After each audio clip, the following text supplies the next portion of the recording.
What's going on, guys? I'm back again, breaking down another day of trading.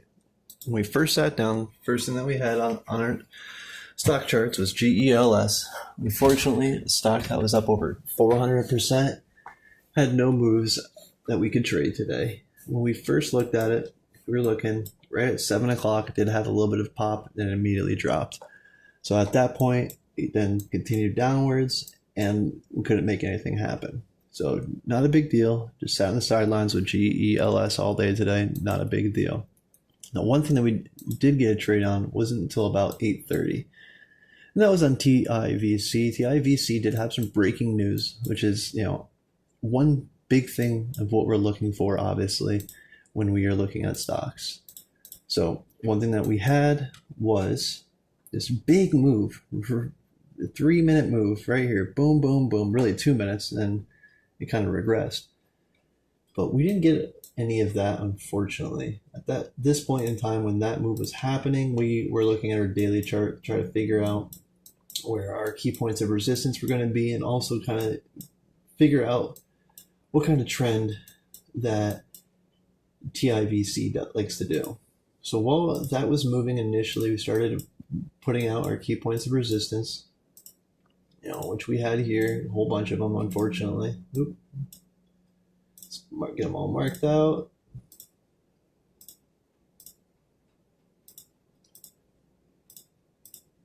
Oop, 2 more. Come on. Horizontal line. Right, 1 more. All right, last one. Okay. So while we were looking at this, I wanted to see what type of movement we could have. So by the time I started pulling up the daily chart, we were already up over that 580 mark. So we knew we were good there. The next point of resistance was at 653. So we 653, then we had all the way up to 7, then 8, then through 8, it started getting a little bit of choppy. So right here, we had the spike all the way up to about 1030. So up over this 996 mark, and then immediately back down to about 761. So I wanted to kind of feel it out, see where it's going to go, and not just jump automatically into this trade. Because we did have some key points of resistance right here. And yeah, we had, a 30, 40 cent move potentially to the upside here, but it could immediately reject once it hit and retested this $8 mark. So wanted to approach with caution and see what would happen. So at this point, started looking at the 10-second time frame just to kind of get an idea. Let's actually get another chart out, that way you can see what I was really looking at. Let's go here. Let's go to the 1 minute and TIVC. That way we had all of the information I was looking at. Okay, so now we had the 10-second chart here and the 1 minute chart we were looking at. Let's get this so we all can see it here.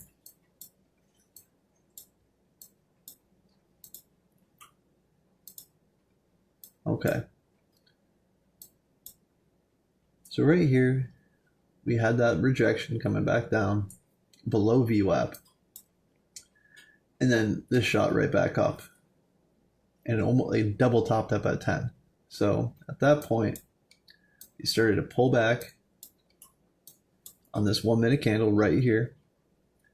And when we had this 1 minute candle, we ended up breaking up over that 990 mark up into 10 is when I took that first trade. I thought we were going to push higher, break over 10. We did get a nice move all the way up to 11. So we took a quick trade there.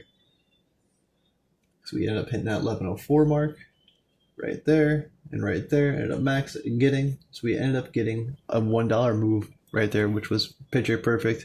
Couldn't have asked for anything better. Unfortunately, it didn't hold and ended up retracing. So let's actually get the MACD up. That way we can see exactly what we were looking at. So we had a nice influx of volume, but it came back down. So right now it looks like the sellers were in control. So we were just kind of waiting until we got our next move. So our next move was not until this candle right here. Now, why did I take this candle about the 840 candle here? So let's look what happened.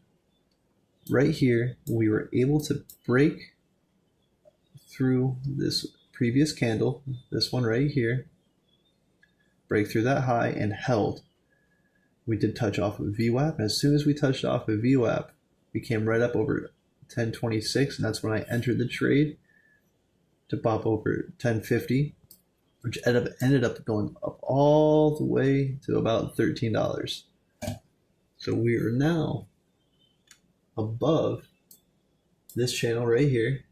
It could potentially go up over to 1557.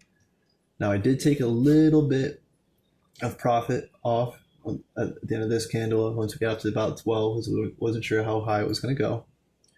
And then I took about half profit, and I took another quarter profit once we got to about 1250. Then we weren't able to hold up over 13. So as it was going back down, I took the rest of the profit. So at this point, I now have a new high that I can establish and put down. Okay. Now looking at that new high, it's where we were. And now looking at the MACD, started to go negative, started to cross.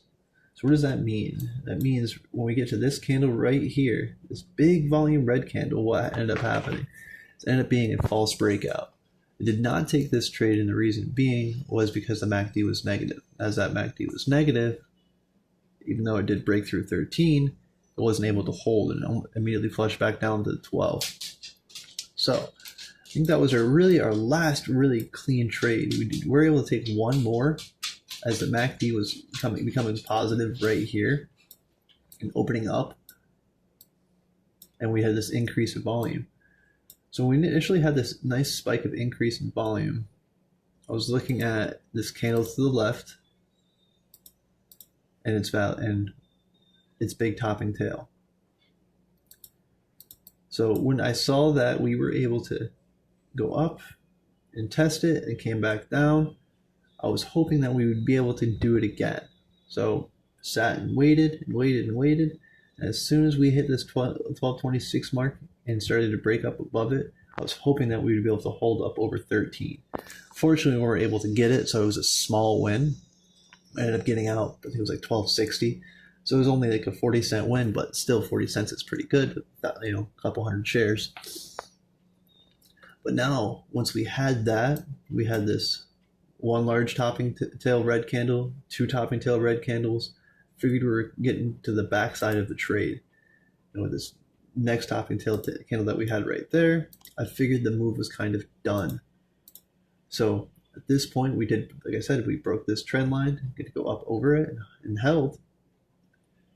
And then after that, we immediately flushed back down and are unable to continue for the rest of the day. So that being said, we did only have 3 trades today, and these 3 trades ended up being really good trades. However, could have capitalized a little bit more. We could have been a little more aggressive here. In hindsight, wouldn't have done it normally, but in hindsight, we could have been rather aggressive, but not really what I was looking for, unfortunately. Did make some very good profit today, made $1,000 or so, but I was really wishing that these could have held. It was I thought, a tougher stock to trade. It moved very quickly. We had lots of large topping tails. We stuck to our plan. We got in, we got green, and we got out. We did not overstay our welcome today on something like this. With how drastic this was popping and dropping, I ended up getting pretty worried about it, which was good. I'm glad I did approach with caution, as I didn't want to get caught in these pops and drops. Like I said, we wanted to approach with caution today in the market, not be stupid, not overstay our welcome, and just be smart. We saw this big topping tail. We realized that the move might be done, and we just needed to approach with caution. Didn't really see anything else that would have gave me that idea besides these large topping tails, the MACD being negative, and the MACD staying negative. But I didn't see anything else for the rest of the day. We did have SXTC start to move later in the day. Did not take any trades on that. At 9:30, it did start to make a move and did make a couple of decent moves. Looks like we did have a pretty clear channel that we could have followed here up until, a few minutes ago, actually. About an hour ago, we had it. Looks like we had a very clear channel that we could have been trading in. But we wanted to make sure that we weren't overstaying our welcome in the market. We did see, GELS move up and pop earlier this morning, then immediately retreat. We did see TIVC pop and struggle and to hold that point, and then, drop back down below half of what it was. It's still up 100%, which is great on the day. But, we were up 500-600% at one point, so we're just approaching the market with caution. We are sticking to our plan, doing the right thing, being smart, and, not getting caught, which has been good. So, I think that's going to be it for today, guys. Pretty simple day trading. Didn't trade much. Did have some movement like WNW, but, kind of tougher to find spots to get in. We did have this move right here, the second chart, of course, where, it was a great move. We did break the high, and we could have done that, but we weren't paying attention to it at this point in time. We thought that, day was coming to an end, unfortunately, as what we thought. Everything was starting to slow down at that point. It didn't have any good news on really anything, and I didn't want to, hope and dream that something would move. So, we, I think, did the right thing today. Took advantage of the market where we could, and, got in, got green, and got out, guys. I think that's it for today. You guys have a great day. Please like and subscribe.